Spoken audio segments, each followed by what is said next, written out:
самодельный шөп ұратын неміз көрсетіп кетейін. Мына тұрба 15 тұрба, басын шалып айтқам.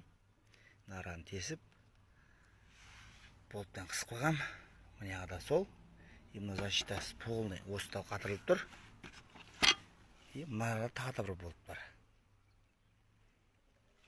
Олардың жарды белінен. Жоғарысы бұлай. Енді көктемнің күнінде біраз адамға керек болады ғой. Тісі кәдімгі сым, төрттік сым. Стройматериалда жұмсақ сым. Стальной қаттандай сым болса болмайды ол. Қатты неге тисе сынады, ұшады. А мынау тисе майысады. Мен стройматериалда неше түрлі нелерін алдым, олар сынып кете береді. Ауыстырылумен уақыт өтеді. Мынаған 2 жыл болды. Былтыр істеген ғой.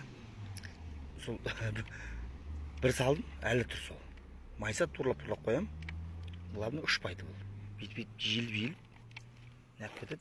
Сол кезде жаңа тазаласын. 2 жылдан бері тұр. Келесі жылда ауыстырмаймын бұны. Осылай.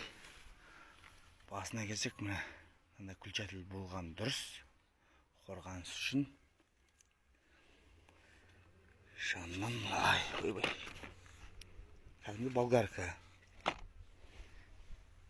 Керек кезде осыған саласың, керек емес кезде болттан шешіп аласың да қолдана бересің. Оп, оңай. Сән деген жоқпын. Қалай біз солай ұра салдым.